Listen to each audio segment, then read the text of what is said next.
We want to head over back to Matt Gutman there, who's on the ground in Las Vegas, near the area where this haul happened. Matt, what's the latest you're hearing? Basically what you guys are. From the hospitals, we're hearing that there are at least 20 casualties that have been brought in, and that number is apparently growing.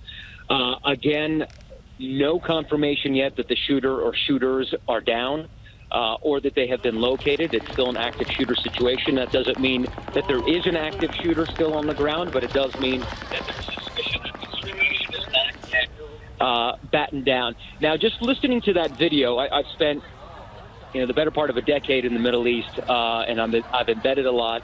I've also met with a lot of terrorists, and anybody who's received any significant amount of training never puts their gun or their automatic weapon on full auto. It is a sound that you rarely hear in combat, unless you're talking about extraordinarily close quarters in which, forgive me for the phrase, but it's shooting fish in a barrel, or that this person is untrained or sowing mass terror. But if the purpose, and I'm talking just clinically here, but if the purpose is to kill, you choose your shots, you put it on semi-auto, you point, you aim, you shoot. That is what people all around the world, from the military to the terrorists, are trained to do. And so this is something that we don't frequently hear in situations like this. First of all, it's very hard to get a gun that is full auto. You can reconfigure a weapon to make it full automatic in America. It is possible to do.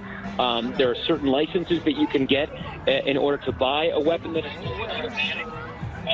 But in general, that is a rare sound to hear and very, very disconcerting. That it is. And Matt, I do want to point out, once again, you have experienced many war zones. And as you listen to that, that does sound as if, and not to get you to sort of predict what you're listening to, but that sounds as if somebody has placed their weapon into the automotive state. It sounds like, if that is an automatic rifle, and it sounds like one, I'm listening to it right now, it certainly sounds like one. Again, I wasn't there. I'm not hearing this for the first time. I didn't hear it first person, but that definitely sounds like automatic fire. And I don't know if you guys can count the number of bullets, but I wonder if the person had time to change a clip, how many magazines the person had on them.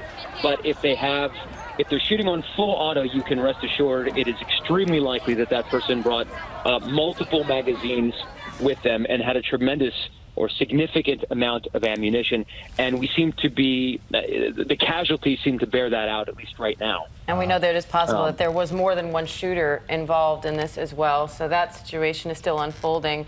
But Matt, we're hearing from people who are, hunkered down in their hotels, on lockdown mode, hiding in kitchens, hiding in rooms. What are you seeing there in terms of just how this is being handled? All right, I'm parked about, 1,500 feet from Mandalay Bay. I'm on Dean Martin Way. There's a gas station here. There are dozens of people outside. They look like teenagers, young people. They're on their phones.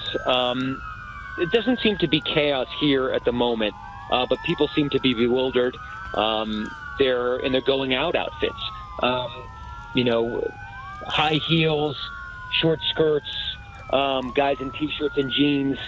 People were clearly out reveling tonight, either in the concert or taking in the nightlife that Las Vegas has to offer. So the scene here there's also immense amounts of traffic and another police roadblock.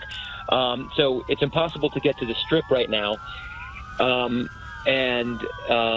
Basically, I think everybody's trying to figure out what is going on, and frankly, we are also. And we're going to get you the latest reporting as soon as we get it. Well, we appreciate it, Matt, and probably actually good that it's difficult to get to the Strip at the moment because police are encouraging people not to go near the area. Again, this is all happening in the area of the Mandalay Bay and Tropicana. Our big thank you to our correspondent Matt Gutman there on the ground.